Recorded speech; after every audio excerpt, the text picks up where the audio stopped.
What's all this about? Where is he now? He's up in his room, packing. He's drunk. He's crazy. Donald, what can we do? What do you mean he's drunk? Does he know what he's doing? No, I don't think so. He reeled in here a little after 3, singing and making speeches. You can't stop me. Nobody can stop me now. Donald, he was terrible. Well, what does he mean we can't stop him? He's impossible. He thinks he's going to be a great actor just because somebody offered him a job in a summer stock company. Donald, you must stop him. Well, coming in here drunk, who does he think he is? Hello, Dad. Glad to have the chance to say goodbye. Where do you think you're going? Going to work? Yes, sir. Going to my first real job. All right, Frank, now snap out of it. You got your mother all upset. She thinks you're serious. Can't you see, Donald? He is serious. And drunk besides. Have you been drinking? I had a couple of beers with the fellows over at Eddie's house. Kind of farewell party. They were wishing me luck. More than anybody around here seems ready to do. Oh, Donald, I told you he means it. Well, if you won't stop him, I will. You're not going past me, Frank. Now listen, Mother, let's not have a scene. I know you don't want me to take this job, but I'm 18 years old and I know what I want. I want to be an actor, not a lawyer. I don't want to spend the rest of my life in a law library just because you think it's a nice job with a safe future. Frank, you're talking to your mother. I'm sorry. I'm just trying to tell her I've made up my mind. How can you make up your mind? You've been out of high school exactly 3 days. Don't you think we know something about the world?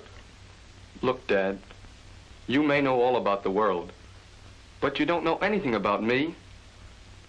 You live in your world. I have to make mine. But we want to help you make yours. Maybe you do, but this is the first time you ever mentioned it. Come on, Dad. I know you hate your job down at the paper, but you're stuck with it. How can you help me do what I want to do?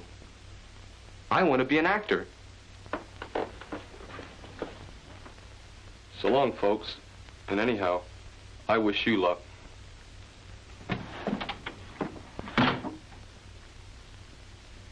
Well, now, Liz, take it easy. You'll be all right. All right. All right. Everything will be all right. I might have known better than to ask you to help me.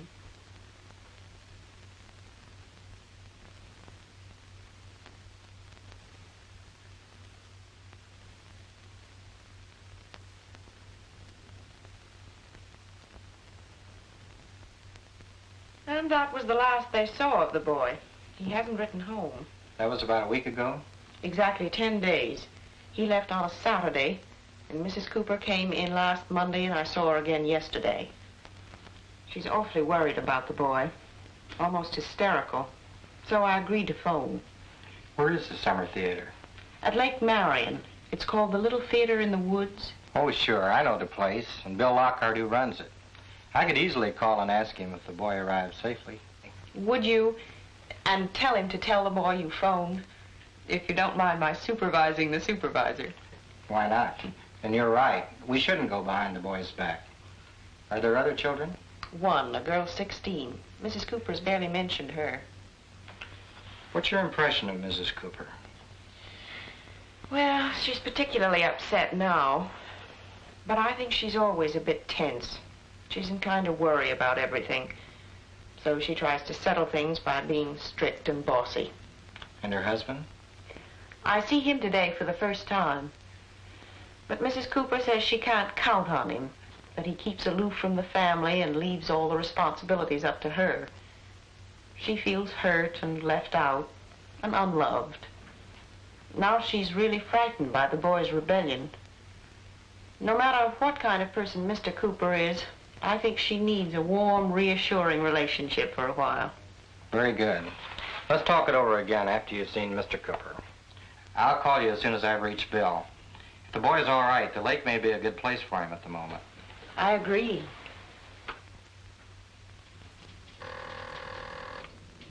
Family service. Good afternoon. I'm sorry he's out today. 2:30 Tuesday? Yes, I'll tell him. Thank you for calling.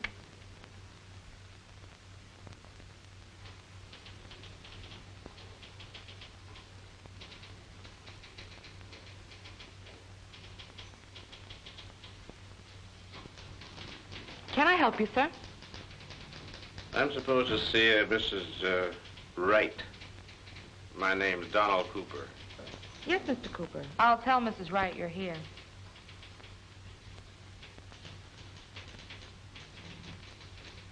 Mrs. Wright, Mr. Cooper is here to see you. Thank you.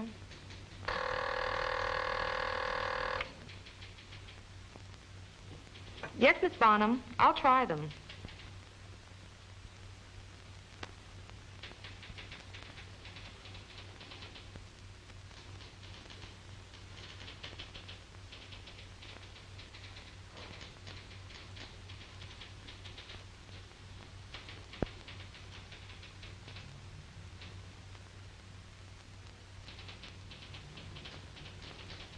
How do you do, Mr. Cooper? I'm Mrs. Wright. Family service. Good afternoon. Just a minute, please. I'll see if she's in.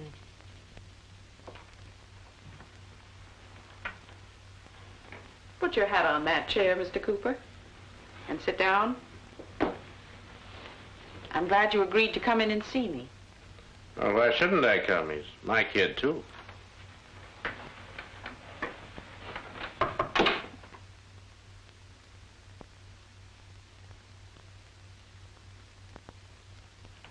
We just had news about Frank. A few minutes ago, we phoned the theater. The director says Frank's been there since last Saturday and is doing very well. Oh, that's a relief. At least now I know he's there. He might have written or phoned himself. Young people sometimes aren't very considerate. Considered he was downright rude. Oh, not his fault, though. What do you mean? That's the way he's been brought up. He's been babied, spoiled. His mother's fussed over him ever since he was an infant. Too much, do you think? Much too much. She can't leave him alone. She can't leave anybody alone. That's another story. Well, I'd like to hear it. No, there's no use. I know you've heard Elizabeth's side, and you want to help us patch up our troubles, but this marriage is through. It can't be patched. You may be right. But as I said before, I'd like to know a little more. Let's hear your side. Oh, I've got no special side. I'm not fighting Elizabeth. She means well. Just can't take it anymore. Oh, I'll pay up, mind you. I'm not running out on Elizabeth and the kids. There's no other woman. I just had it. I'm fed up. Why not tell me what's happened in the last few weeks? Where we had a big fight about Frank. After he ran away, well, I guess Elizabeth told you. She didn't want him to be an actor. Well, how did you feel about it? Did you think it was a good idea? Well, how should I know? The kid's only 18. He just decided to cut bait and go. Well, naturally, she was upset. She believes a lot in sensible jobs and security and all that. And don't you? Well, she worries about those things too much.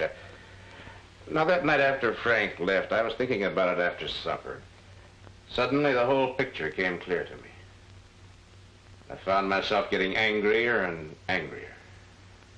What were you angry about? Frank was right. She was starting to ruin the boy's life. Just as she'd ruined mine. Scaring him with words like security. Keeping him from doing what he wanted to do. The whole deal was familiar to me. I've lived through it myself. What happened that night? Well, at first I tried to be reasonable with her. Well, look, Liz, all I say is let's give the kid a chance to show what he can do. People like to think for themselves. They want to feel free. Free? Exactly. Free to pick up habits that will ruin his life. What in the world do you mean? I mean learning not to work. Learning to get up at noon. Drinking. Showing off all the time. Oh, Don, you know what actors are like. Well, as a matter of fact, I don't. How's the boy going to settle down to a real job when he's finally found out he's got no talent? It'll be just that much harder to face reality. What makes you say he's got no talent? How do you know? Oh, Don, wake up. This is just a dream. He's had a role in 2 high school plays. Now he has a chance to play little parts in a summer theater. Does that prove he has talent? All right. Maybe it is a dream, so what? It's Frank's dream, and he's got a right to it. Lots of people have dreams, Elizabeth. And it's their parents' duty to tell them when it's time to wake up. Frank is an actor. Why, it's preposterous.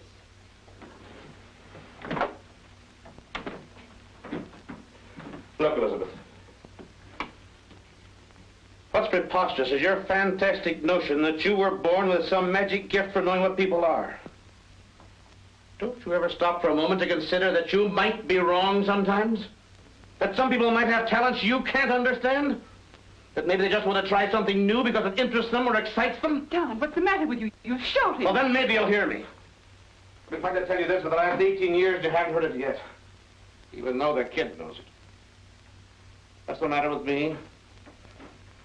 Everything's the matter with me. I'm over 40 years old, Elizabeth. Still working at a job I took 20 years ago because you made speeches about security and reality. When I was hunting for a chance to prove my talent. To find work I wanted to do. You know, I just might have made a success of that farm newspaper I wanted to start. I might have found work in the country where I liked living. But no, it was always too risky, not safe, not sure.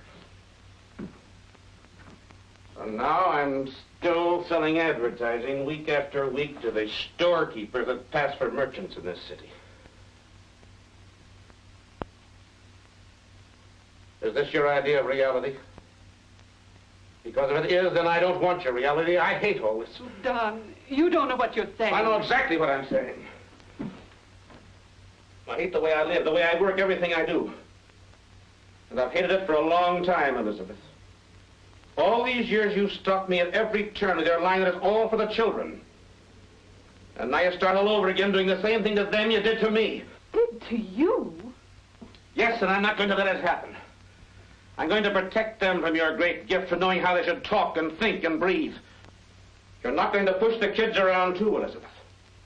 Not if I have to break up the family. Don?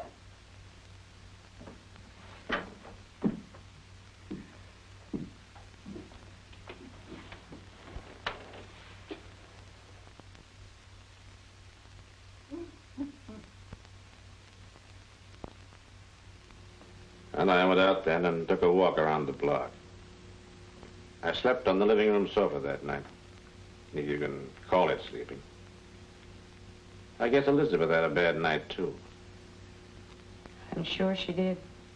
Yes, the next day was Sunday, and we hardly talked. Then Monday, she came here, she told me. I'm sorry about her being so upset. First the boy, then me. But I just can't help it. How do you mean, sorry? Well, it's hard to explain. Though I blame Elizabeth for the mess I'm in. I know it's not her fault. She can't help being what she is. Now take this thing about money, for instance. It's funny, it seems to be all she ever thinks about. Yet she never spends money on herself, like some women do. Hardly ever goes out. Well, let's get back to you. You talk about the mess you're in. How bad is it? Pretty bad. If it weren't for my fishing, I don't think I could go on week after week. Fishing? I'm president of the local anglers club. You spend a lot of time at it? Quite a bit. You see, it's a way of getting off by myself. Getting away from people. Why do you want to be alone? So I can get a little peace and quiet.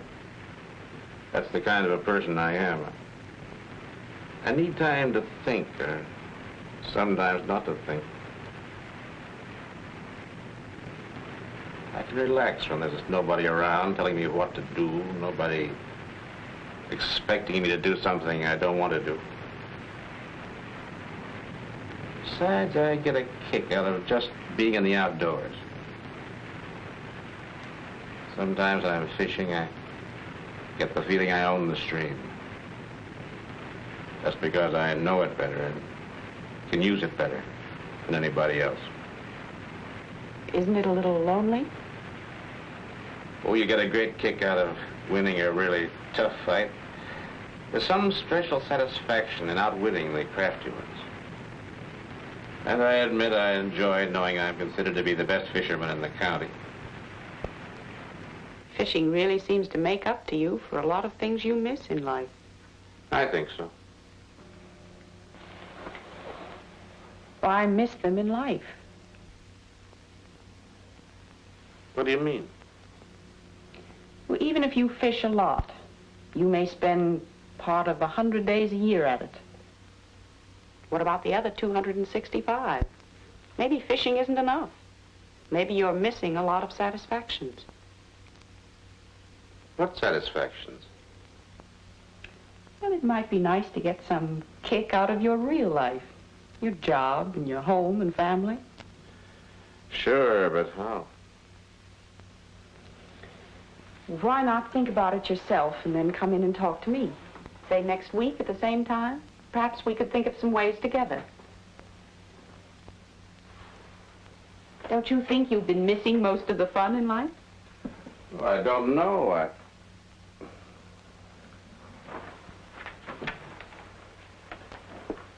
You know, you make me feel like a quitter.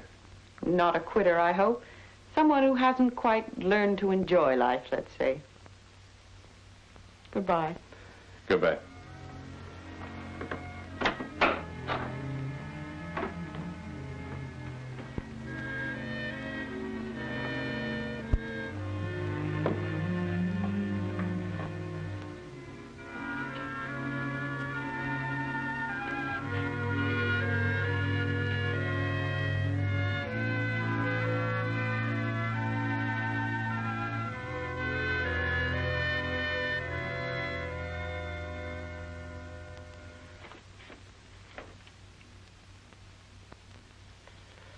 You know that Mrs. Wright down at Family Service.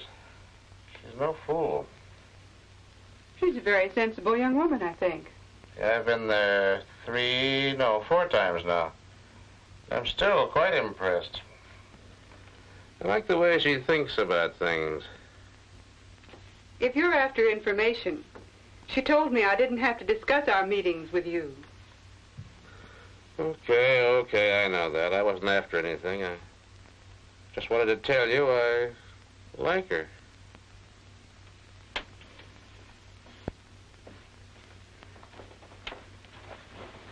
I'm sorry, Don. I didn't mean to be cross. I'm just so upset these days. I don't seem to know right from wrong anymore. I never dreamed I'd talk to a stranger about our personal affairs. Neither did I. About Frank. About his running off to act. You know, I never told you, but it was Mrs. Wright who helped me to get over it. She did? Yes. She was the one who suggested getting an outsider's opinion about Frank's ability. So I went to see Mr. Kent, who coached the school plays. I went to his house. What did he say? Well, he said Frank showed a real flair for acting. Oh, he wouldn't call it talent, mind you. Not at this stage, but he considered it a real flair. I wonder where Frank got it. Well, as a matter of fact, you know, my father was a wonderful speaker. Yeah, I remember. But I still don't think acting is any life. It won't be too late for him to start college in the fall. You don't give up, do you, Elizabeth? Oh, Don, I only want the boy to be happy. Well, I don't know if people can change. She's trying, that's obvious, but doesn't mean much. What about you? That's what I mean. I'm not changing much either. Oh, I made a lot of good resolutions, but they don't come to anything. Well, maybe it's not as easy as you thought it was. We talked about that a few weeks ago. Well, now take this one thing, this business about Frank. You asked me questions about him, and I was stuck. I didn't know the kid at all. So I made up my mind to find out something about him. What did you do? Well, there's pretty good fishing up at Lake Marion. So last Saturday, I thought I'd try it. As long as I was up there, I thought I might as well have dinner with Frank. I tried to talk to him, but it was like an Indian powwow, mostly grunts. What did you talk about? Well, I guess I talked about fishing. You know, lures, tackle, stuff like that. We listened, but I could see he wasn't interested. He kept talking about a play by Shaw he's going to have a part in. How about your job? Is it going any better? Oh, pretty good month this last one. Same grind. Your heart isn't in it? No, but it's a living. You know, maybe Elizabeth was right. With almost no capital, starting a paper like I've been dreaming about. It's pretty risky these days. Would it take much? Oh, several $1,000s.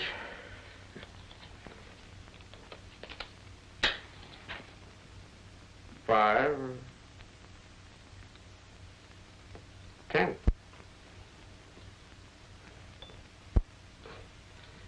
You know, it's funny, but I don't really know. Haven't you ever tried to work out an estimate? No, I haven't. You know, maybe I don't want to know the cold fact. Whenever I think about it, I get scared. I think maybe that's been going on for years. My being scared, I mean. Maybe it had nothing to do with Elizabeth at all. Could be. Funny thing to have to admit. Being scared.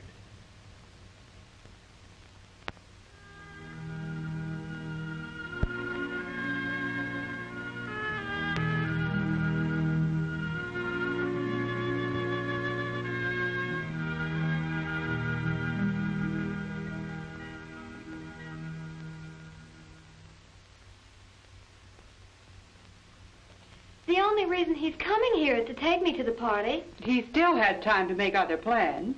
I don't want Paul to make other plans. I know you don't. Would you please move your argument to some other room? This is awfully important work I'm doing, and this table's the only place I can do it. I'm sorry, Donald. I'm just finishing up. Besides, I've made up my mind. Mother, you can't do this to me. Come into the kitchen, Phyllis. There's nothing wrong with Paul. What's wrong is his age. You've just turned 16, and he's 20. You're in high school, and he's in college. It's just not right for you to keep going out with a boy, with a man, who's that much older than you are. Oh, Mother, you don't know what you're talking about. Phyllis? I'm sorry, Mother, but you're not being fair to Paul. He's Mary Ames' cousin, and you always said you liked the Pringles. By the time he's out of college... You'll be old enough to decide who you want to go out with, and in the meantime, I think you might listen to me a little. Elizabeth, could I speak to you a minute alone? Now, Donald, I have a perfect right to object. Of course you do, but leave us alone for a few minutes, Phyllis. Oh, Daddy, you don't... Phyllis, you heard me. Nobody understands me. Well, what I can't understand is, with all these boys in her school and all these friends of Frank, you think she'd find someone we know. Well, sure, but maybe we ought to let her go this time. Once she can brag about going out with him, she'll probably call it quits. You know how anxious she is to collect new dates. The way these kids carry on nowadays. You really think it's all right? Yes, I think so. It all gets so complicated. Well, these problems seem so important now, but in a few years we'll laugh at them. Well, I only want them to be happy, but I always seem to be fighting with them about something. Well, they're just exploring, Liz. They don't really know what they do want. I guess no one can learn without making mistakes. That's what Mrs. Wright says. They have to find out for themselves. Most people do. I know that's what you think, too. That's why we fought about Frank. Now, I just try to avoid the dangers that I see ahead, and I get so frightened when I think of Frank or Phyllis getting into any real trouble. That's because they're your kids. Well, Mrs. Wright says it's partly that, but maybe it's also because I'm too easily frightened for them and for myself. But why should you be frightened? I shouldn't be, that's just it, but often I am. You know, I think of myself as being all alone, taking all the responsibility, doing all the worrying as if all the rest of you were children. Well, that's partly my fault. I've kind of left the worrying to you while I fished or dreamed of a never-never land. That's what I'm trying to make up for now. Not much good at it, I guess. But you are, Don. You are. Well, now take this Phyllis business. Should we let her go? Well, if you think it's all right, I think so, too. And what about... Well, as long as he's going on to college, I'm satisfied. Even if he doesn't take law?